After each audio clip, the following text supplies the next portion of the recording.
Good evening and welcome to News Night from our studios here at Metro TV in Accra. I am Issa Moni, and coming up now, the headlines for tonight.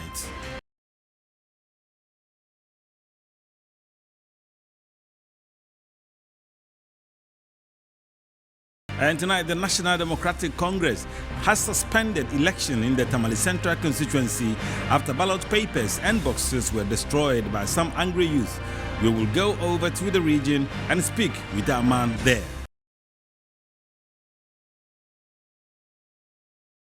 Police in the Ashanti region are on a manhunt for a suspect of an armed robbery attack at Swami Magazine after one of the robbers was shot dead. And on the international front, emergency workers battling to extinguish a fire on the slopes of Africa's highest peak, Mount Kilimanjaro, managed to contain parts of it. We have all the details, including more this hour. Just stay with us and we'll bring you our stories. Now, voting commenced in the Ashanti constituency, in the Ashaiman constituency, after it was postponed on Saturday due to some challenges. The Ashaiman constituency election was postponed to Sunday due to a delay in the process, coupled with other teething challenges. About 3,200 delegates are expected to take part in the exercise to elect constituency executives to steer the affairs of the National Democratic Congress in the area for the next 4 years. The Member of Parliament for the Ashaiman constituency, Ernest Nogbe, urged delegates in the constituency to vote for experienced hands who will work towards achieving the party's 1,000 target in the 2024 general elections. Meanwhile, the Tamale Central constituency elections of the NDC has been suspended after ballot papers and boxes were destroyed by some angry youth of the constituency. We will cross over to the region and speak with our correspondent there, Al-Hassan D. Baba. Hello, Baba. Good evening, and many thanks for joining us. Good evening. Right, we understand many constituencies across the northern region have called off the election. Tell us more about that. All right, thank you so much. Yes, here in the northern region, a number of constituencies have called off their elections due to lack of ballot papers and many other challenges. I am currently at the Tamale South Constituency Voting Center, where counting is about to start, even though there are still some challenges with regards to the counting. But I can tell you that here in the northern region, a whole lot of constituencies have suspended their elections due to the ballot issue that I talked about. For instance, the Tamale Central constituency, they suspended the elections after the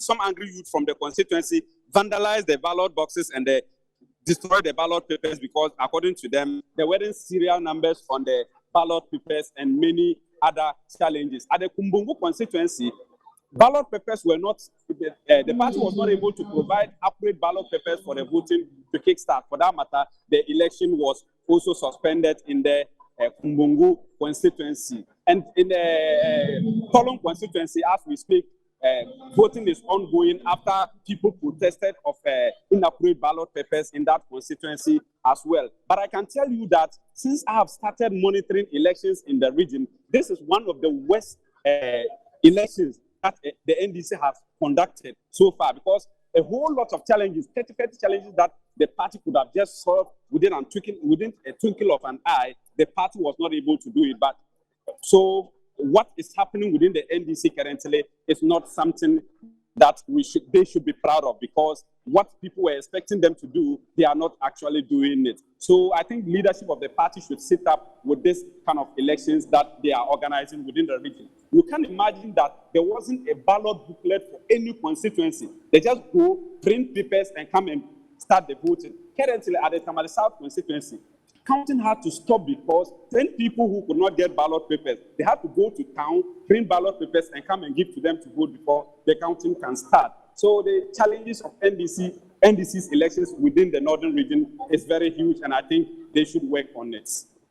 Al-Hassan, we know destroying state property is really in bad taste. Do you know if anyone has been arrested? Well, at the Tamale Central constituency, nobody was arrested, even though all those who vandalized the materials were known party people, but they were not arrested because the police were not enough there, and the men who went in and destroyed the properties were very many, so the police couldn't go and arrest them. So the issue there was very difficult for them because the youth outnumbered the police there, so they couldn't arrest anybody, even though, according to the Metro Police, they were not happy for what happened. Alhassan, what have members of the party in that part of the country been saying about these incidents you are talking about?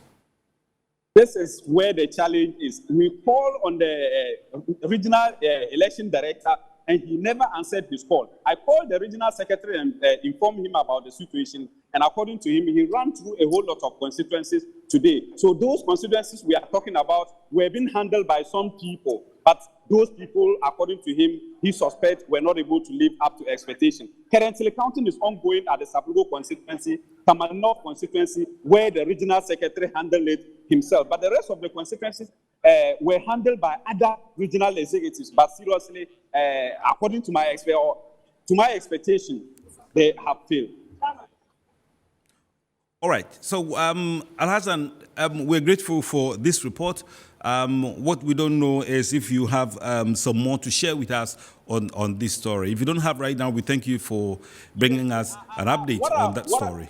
What I would like to add is the fact that some of the constituencies, especially the constituencies that are far from Tamale, they are having a serious challenge because ballot papers that should have been ready for the voting, they have to come to Tamale, print them in bits, and send them back to those constituencies, like the Tolong constituency, Nanton constituency, and the Sablugu constituency. So the challenge is very huge, and I suspect many more constituencies are going to suspend their elections if care is not taken.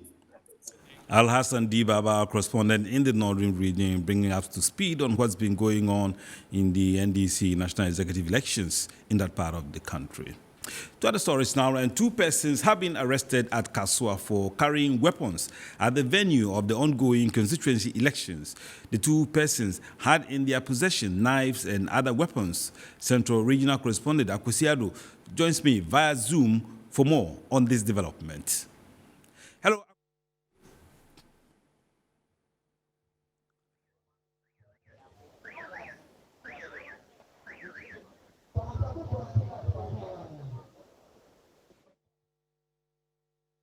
Can you bring us up to speed on what these incidents are about, or what caused them to happen in the central region? Okay, so when in the central region here, the police has arrested 2 persons at the election center in Kasoa. The 2 persons, when they were arrested, and then upon them being searched, the police retrieved some well-sharpened knives and some other weapons on them at the center there. They were quickly taken away from the center, but that did not affect voting in any way. So as I speak with you now, there are over 2,000 delegates in the Otusenya East Kasoa are in queue and are still voting. But in the Gomwa East constituency, also in the central region here, we have had voting suspended for over an hour.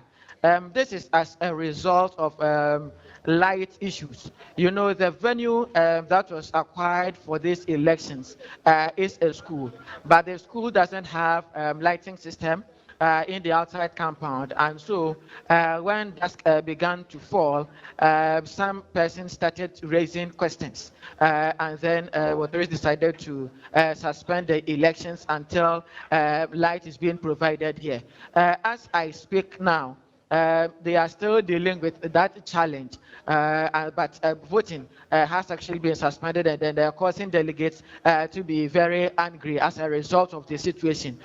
They believe that organizers of the elections did not do due diligence ahead of this particular exercise. Now, you see, the central region has been witnessing some sort of incidences since the elections began yesterday.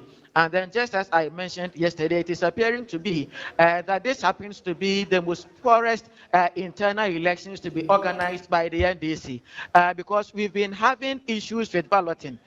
Even in the Gumwa East constituency here, as I speak with you now, the organizer elections have been suspended indefinitely because we had the ballots of the respective candidates being interchanged on the ballots. It also happened with the deputy youth organizer positions, but for that one, it was quickly dealt with as the organizers resorted to a nearby printing house and then had fresh ballot papers printed to that effect.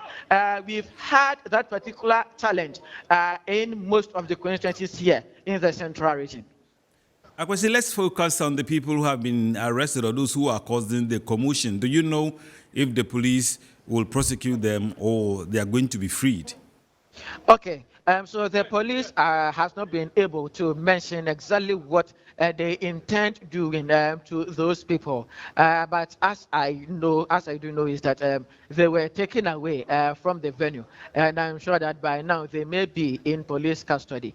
Information we are receiving is very scanty, as no party executive in that particular constituency is willing to speak to the matter. Akwesi Addo, we thank you very much. He's our correspondent in the Central Region. And still on the NDC national elections, Deputy Director of Elections of the National Democratic Congress, Daniel Amati Mensah, says although there were a few challenges in some constituencies, the party's constituency elections has been somewhat peaceful. Let's hear him. Well, yesterday we slated 190 constituencies to have the elections. At the close of the election, 169 had the election successfully. Some few of the constituencies had the youth and the women's elections successfully, and they are having the main today. Central region, for instance, there were some few challenges. There were some missing names on the ballot papers in one of the constituencies. At Sharman, for instance, it was because of late arrival of the voting materials. As I'm talking to you now, Sharman voting is underway. The remaining constituency that was originally scheduled for today are having their elections as I'm talking to you, including my own constituency, Lejukuku Kowa. Greater Accra, originally we're having 32 constituencies yesterday. And unfortunately, only 24 were able to complete the process. The remaining are doing the continuation today. The Upper Dincha is just an isolated incident that happened. If you have 169 constituencies having their election successfully without any inches, and then you have one constituency with the incident you narrated, I believe that it's just an isolated. The entire northern sector of our country has had their elections, northeast, upper west, upper east, northern region, Savannah. If you come to Bono East, you come to Bono. I have 6 constituencies. They are having their election today. So, I mean, one will say that, yes, with that isolated incident, generally it has been very peaceful. All the 3 constituencies you have referred to, they were told not to go ahead with the election because of few issues that our appeal committee has worked on, and that was the reason why they were asked to hold on with the election. Unfortunately, they defied the orders of national committee and went ahead with the election, and that's why, from the directive perspective, we think that the election that were held on Friday would not be recognized by the party. Away from the NDC elections, police in the Ashanti region are on a manhunt for a suspect of an armed robbery attack at Swami Magazine. Police say they launched a special anti-robbery operation following intelligence that an armed robbery gang was planning an attack on the cluster of banks in the Swami Magazine and Macro enclaves in Kumasi. The armed robber and his accomplice, who were on motorbikes, attacked a customer who had stepped out of a bank at Macro carrying a brown envelope. The robbers attacked the bank customer and snatched the envelope amidst firing of guns. Let's go to the region now and speak with our man there, Abdul Basit Suleiman.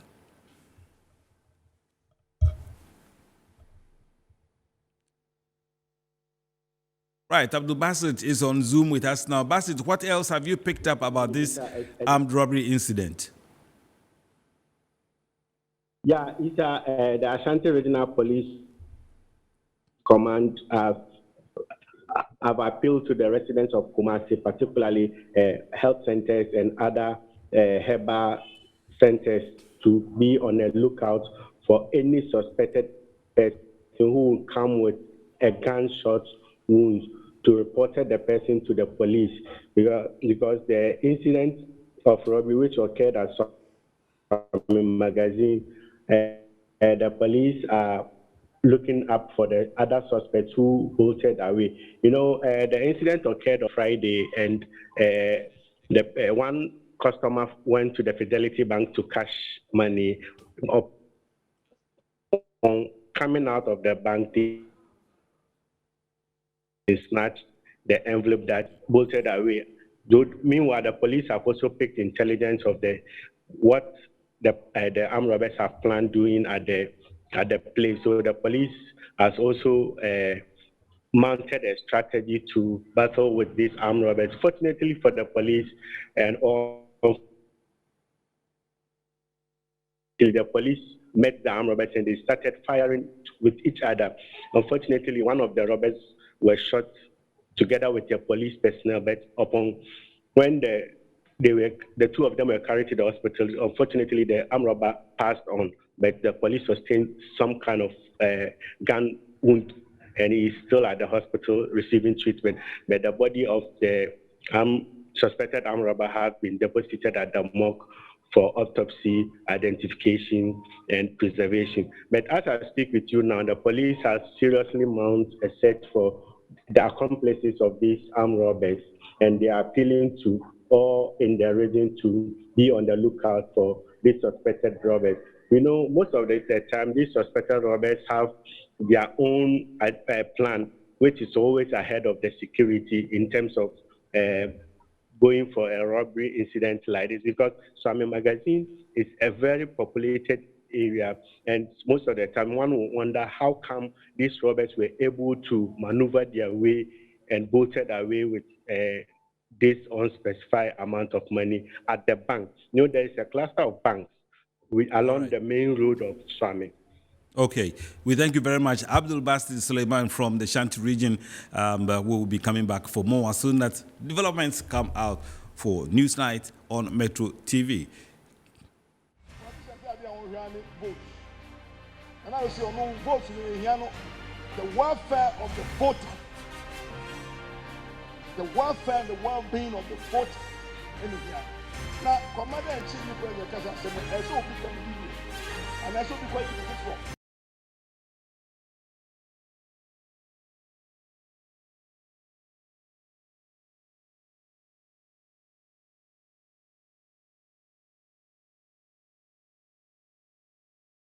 And Senior Presidential Advisor Yao Osafo-Maafo says government is committed to enhancing governance by engaging the private sector. Speaking at a forum on the implementation of the Open Government Partnership National Action Plan in Accra, he charged civil society to continue its advocacy for good governance. The Public Sector Reform Secretariat, under the supervision of the Senior Presidential Advisor's Office of the President, organizes stakeholders' engagement on the implementation of the Open Government Partnership National Action Plan. Senior Presidential Advisor Yao Osafo-Maafo, in a speech, said Ghana signed up to the Open Government Partnership from its inception in 2011 to enhance good governance. Have been consistently implemented with modest success in the attainment of commitments due to broad framing of some commitments, which hinders implementation, lack of integration of commitments into priority plans and strategies for the government and civil society advocates, and overloading of commitments which reduce the effectiveness of implementation. Sometimes people have what I call a shopping list of activities to be carried out. There are so many that in the end, none is done to the end. Yao Osafo-Maafo said the Open Government Partnership has brought many benefits to Ghana. To advocate for empowering citizenship, to advocate for fighting corruption and encouraging the use of new technologies to improve governance. Perhaps one thing COVID brought to us is to work from distances to a main center. Now you don't need to have meetings, all of us assembling at the table. Now a lot of meetings are being held using the Zoom. And this is as a result of the COVID. And therefore we've learned a lot. And it's one of the advantages technology has set in to facilitate long distance meetings without necessarily meeting face to face. He said government on its part will continue to support and remain committed to achieving the OGP objectives for better governance for the benefit of citizens. The OGP is a global initiative that brings government leaders and civil society advocates together. The Food and Drugs Authority has launched a policy to ensure medical products, including vaccines, blood, and blood products are safe. The national framework documents will enable the maintenance of a system for monitoring adverse effects in blood donors and recipients. Transfusion of blood and blood products is an essential therapy that saves lives in emergencies. It also improves quality of life and enables many complex medical and surgical procedures to be undertaken. The Food and Drugs Authority (FDA) and the National Blood Service (NBS) are the two agencies under the Ministry of Health responsible for establishing and maintaining a system for monitoring adverse effects in blood donors and recipients, known as hemovigilance. Unfortunately, though it doesn't always happen, the blood is contaminated and is transfused. Consider another case where a pregnant woman has delivered successfully but has gone into postpartum hemorrhage and needs a blood transfusion, but poorly stored blood, which doesn't always happen, is given to her, and she develops complications as a result of the poor storage condition. I apologize for letting you think about these gruesome outcomes, but these scenarios sometimes happen, and these can lead to complications sometimes. But however, these are real outcomes when quality management is not an integral component along the entire blood transfusion chain. The FDA, together with NBS, with technical support from the Paul Ehrlich Institute and funding support from the Global Health Protection Program, launched two important documents for hemovigilance, namely National Hemovigilance Framework for Ghana and Guidance for Hemovigilance in Ghana. In a speech read on behalf of the Minister of Health by the technical coordinator at the ministry, Bafo Ewua, the FDA has the responsibility to ensure that all medical products, including vaccines, whole blood and blood products, are safe. These guideline documents are being implemented to ensure good quality, efficacious and safe blood and blood products are available to Ghanaians. The launch of the National Hemovigilance Framework and the guidelines for hemovigilance is therefore the final stage to ensure the continuum of regulation is complete to further strengthen the blood regulatory system and to enable health workers at all levels to report safety issues to the FDA for appropriate regulatory action. The hemovigilance framework outlines all the steps involved in hemovigilance process, reporting of adverse events, and rules and responsibilities of all relevant stakeholders with an action plan to be completed. He assured the documents will serve as a policy guidance in establishing a hemovigilance system as part of the national blood system. And Savannah Regional Minister Said Muhazu Jibril has called on investors to take advantage of large deposits of clinker and invest in the region. Speaking at the Ministry of Information in Accra, he mentioned that the large deposit of minerals in the region is yet to be tapped. Taking his turn during the regional series of Meet the Press by the Ministry of Information, Said Muhazu Jibril, Minister for the Savannah region, mentioned that the creation of the region has brought about massive development He added that the region has improved infrastructure in security, agriculture, transport, health, and education. On planting for food and jobs, he mentioned that a total of over 1 million seedlings have been procured and distributed to 18,394 farmers across the Savannah region. For maize production in the year 2020, the Savannah region produced 60,890.3 metric tons of maize. Rice, we produce 40,302 metric tons. Millet production, we produce 20,162 metric tons.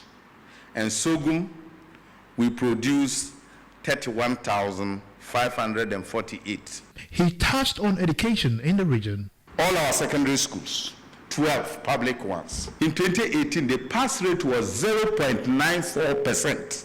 Now, 2019, 2.44. 2020, 3.67. With the advice of the then Director General of Education, was to reshuffle the headmasters. We jumped astronomically from 3.67% to 42.92%. This is what is happening, and we are hoping that it will go higher. He called on investors to tap into the large deposit of minerals in the region for the benefit of the country. We have deposits of gold, large deposits of gold. Clinker. Today, you go and ask of the price of cement, and you won't believe it.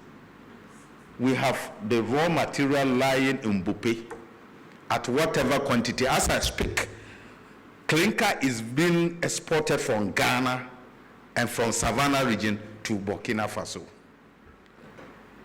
If we make good use of what we have here, I think prices of very important commodities will go down. And Savannah region is calling on all investors who are interested in mining. Will you believe that the hydrocarbon deposit in the whole northern belt, 70% of them is located in the Savannah region? And the Ochehini Osajifo Amoitio for repaying has urged those financiers of illegal mining to desist from it. He made the call when President Akufo-Addo joined members of St. Mark Anglican Church at Chebi in the Eastern Region to inaugurate the newly created Chebi Anglican Archdeaconry carved out from Kwewu Obo. All Anglican churches in 5 areas of Achim, Begro, Tafo, Chebi Odumase, among others, constitute the Archdeaconry will see to the spread of the gospel throughout the Achim enclave to win souls for Christ. Osajifo Amoitia Ofori-Penyi indicated those in Galamsey activities and receiving 100 and 200 cedis do not have the money to engage in the act and therefore urge financiers to help stop the devastation caused by the illegal mining. Nobody will be in the presidency but Jose. Politicians say they are votes. And I will say, no votes, the welfare of the voter, the welfare and the well-being of the voter in here. Now, Commander-in-Chief, the President, also become a video, and also be quite beautiful from. The Bishop of Koforidua Diocese of the Anglican Church, Right Reverend Felix Odei Ananse, charged leaders of the Archdeaconry to work hard to establish more branches in the area. He exhorted President Akufo-Addo to continue to strengthen his faith in God and to enable him deliver the country from recent hardship. Europe.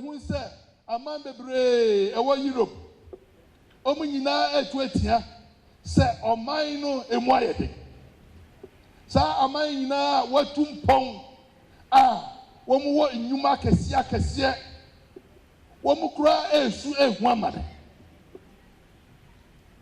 ayenje kakra ye fami na afei aye asamwa ye keka nsam ahuro ense na efata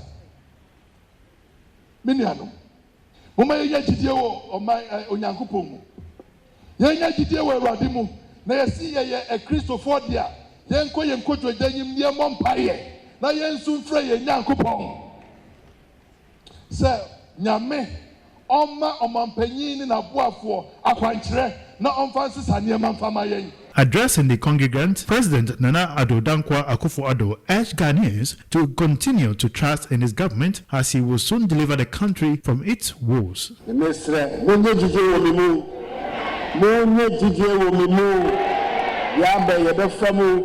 This too shall pass. This too shall pass. And the headmaster of Okuapimine Senior High School, Reverend Richard Cranton, has appealed to the government and all students to provide the school with infrastructure. He said inadequate facilities is adversely affecting teaching and learning. He was speaking at the premiering of a documentary on inclusive education in Accra. The school runs the Inclusive Education Module, an educational system where visually impaired students and regular students are taught together for more than 3 decades now. However, students face serious challenges with the requisite infrastructure, technology, and materials to support teaching and learning in the school. A visually impaired teacher, Regina Zilevu, was worried about the road network in the school and said it's a challenge to them, especially when it rains with no escorts for visually impaired students. The school is celebrating its 65th anniversary this year and has planned a series of activities to commemorate the celebration, including a health walk and an inter-house competition. And in other news, some selected students have been taken through training on raising pigs for processing in pork and pork products. The training, which formed part of activities marking Pork October Festival, is to enable these students acquire employable skills when they complete school. The training was organized by Tilly Farm Limited, a Ghanaian-owned agro-processing company that works with a network of smallholder farmers. The farm is also into raising pigs for processing into pork and pork products. The training also formed part of the activities marking the worldwide celebration of pork production in the month of October. While drawing attention and awareness on pig production, consumption, and supply chain, the co-founder of Tilly Farms, Boatema Hammond, said the farms will engage students of some schools in a catering fair. Generally, the world over October is celebrated as the month of the pork. So we decided as a company that this year we would have an event, a maiden event, where we would talk about agriculture in general, because our model relies on other people in the chain, in the agri-value chain. So we would have an event where we talk about the opportunities in the agri space, especially with students, where it will be relevant and help them shape their career course, and then raise awareness on our kind of business. Some of the students shared their views on ways to develop products and services in that value chain to create opportunities for themselves and also to create jobs for others.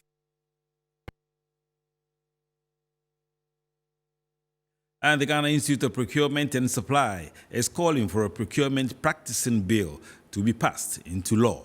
This, according to the Institute, will help regulate the procurement practice in Ghana and deal with related corruption and infractions witnessed annually by the Auditor General report. This came to light when the Institute inducted Simon Annan as its new president. Over the years, the Ghana Institute of Procurement and Supply has been worried over annual breaches and infractions when it comes to procurement in the country. It is earnestly pushing for the passage of Procurement Practicing Bill, which it says is in its final stages of drafting. When passed, the Institute believes that will help curb corruption-related issues and procurement breaches being experienced in the country, often noted by the Auditor General's Department. One thing, the major thing, is the current executives to push it up to Parliament for it to receive the presidential assent. There's the need for us to also focus on the youth, the new graduates, so that we mentor them, build them, so that in the next 10 years, we wouldn't be having all these infractions around.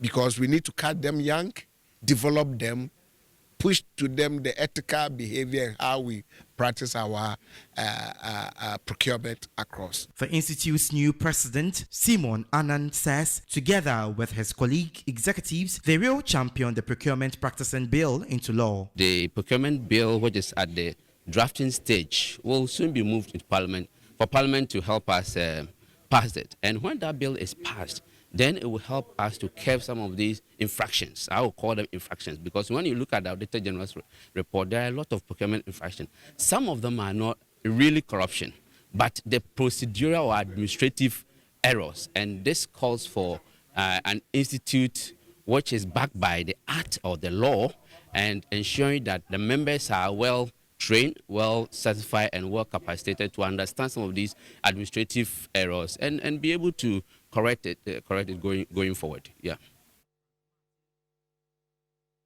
And the Minister of Defense has called for an increase in awareness creation to tackle the myth surrounding breast cancer. In a speech read at an awareness creation by the military in Accra, he asked victims not to delay in seeking for treatment.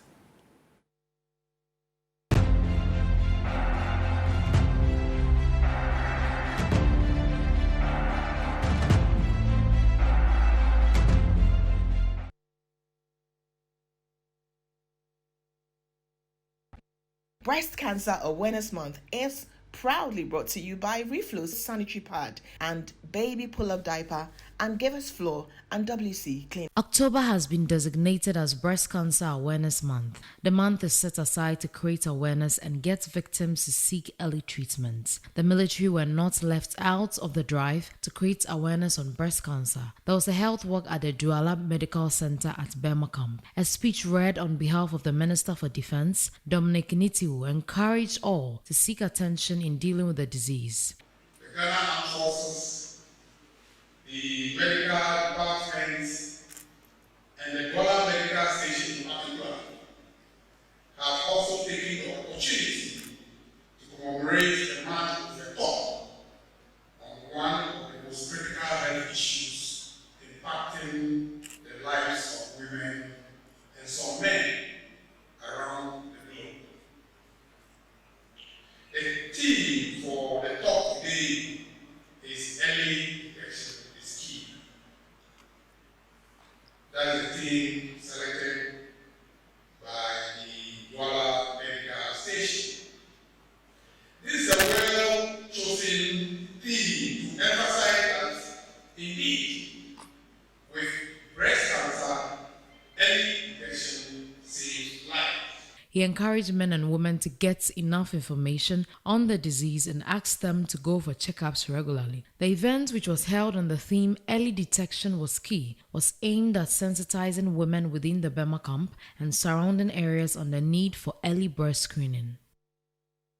You're watching Newsnight on Metro TV. We'll return shortly with some more.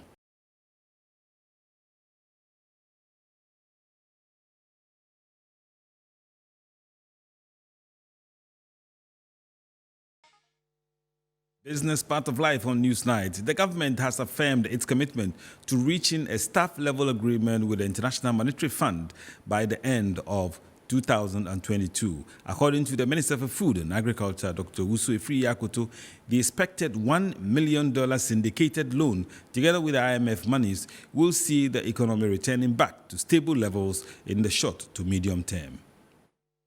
Anytime I have the opportunity to talk about the work that we are doing at the Ministry of Food and Agriculture, people marvel that, oh, you're doing so much and we don't know even a quarter of it. What I know is that this Friday we're expecting the cocoa money of $900 million to hit the account at the ministry, at the central bank. And if that money comes, it's going to douse down the speculation a little bit. And hopefully, once we get an agreement with the IMF before the end of the year, it will be followed by the disbursement from the IMF and from our sovereign friends on that. And that should really, in the medium term, calm down the markets. The immediate thing that we're expecting is that this Friday we have a huge inflow coming in to satisfy the day. And the president of the Association of Ghana Industries, Dr. Humphrey Ayimdake, believes the 2023 budget currently at its preparatory stage will favor industrial growth even in the face of challenging and unfavorable conditions. We are not in normal times.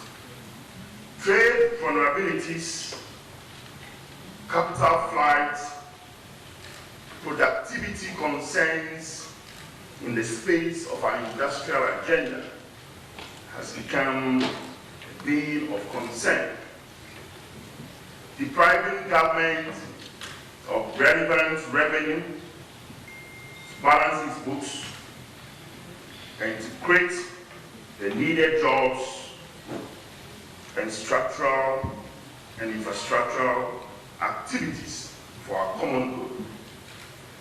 We are determined as an industrial association to contribute our quota to the cause of creating significant resourcefulness to transform our country in these times.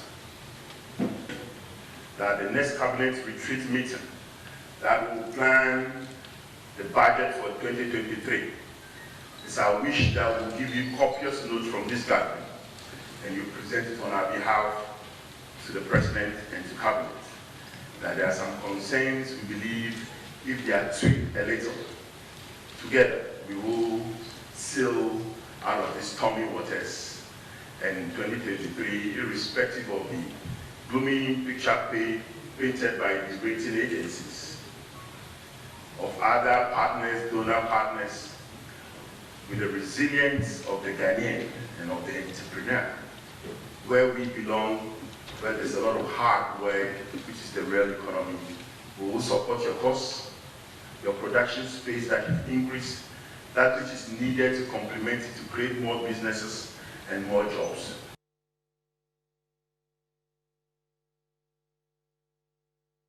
Watching Newsnight, and up next is the sports segment.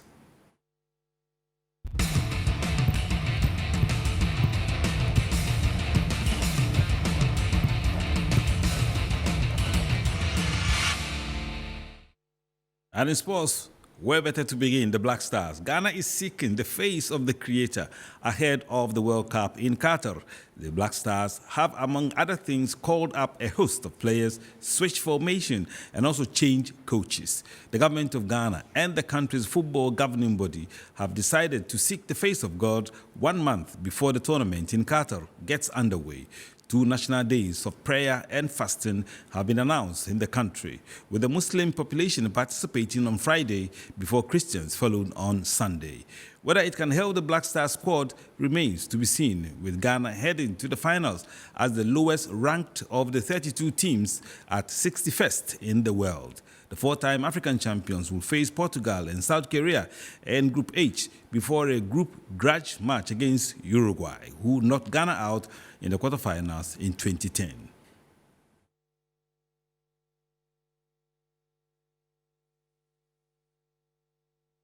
An international football pundit, Nana Jumain, says it will be a total waste of time for Ghanaians to seek God's mercies for the Black Stars if they do not focus on giving off their best. The Ghana Football Association has announced a planned nationwide fasting and prayers for the Black Stars ahead of their participation in the 2022 Qatar World Cup.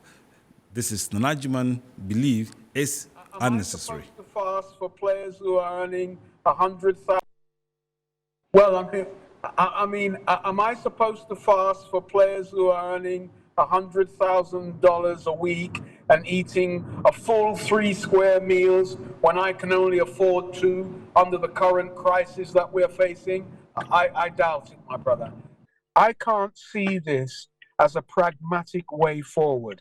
Is that what they believe is going to take us through to the next round of the World Cup? If that's really what they believe, then there's no hope for us. It's a total waste of time. I've got to... We have entertainment news coming up next. And entertainment tonight, Ghanaian musician Kwame Eugene brought the city of Auckland in New Zealand to a standstill when he headlined the annual Nisian Festival. The Angela hitmaker positively represented Ghana and Africa in New Zealand with his impressive performance on Saturday, October 22. Over 3,000 fans thronged the Sir Wolf Fisher Arena Dewdrop Event Center to see the rock star perform for the first time in Australasia.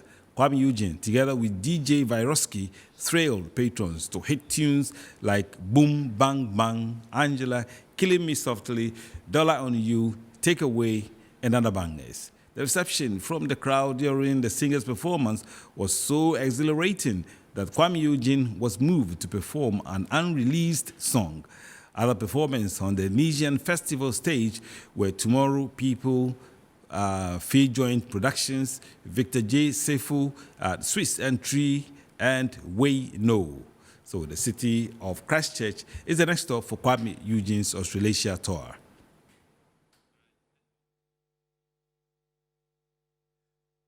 All right, so we have some international news coming up now, and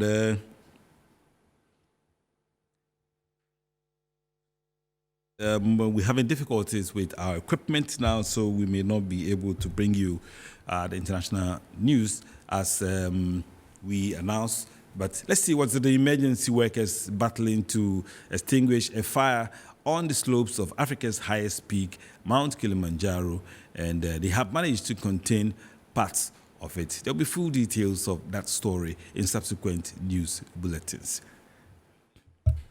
And well, we should be wrapping up now, and thank you for your company on News Night. There's more updates on MetroTVOnline.com. I am Issa Moni. Have a good night.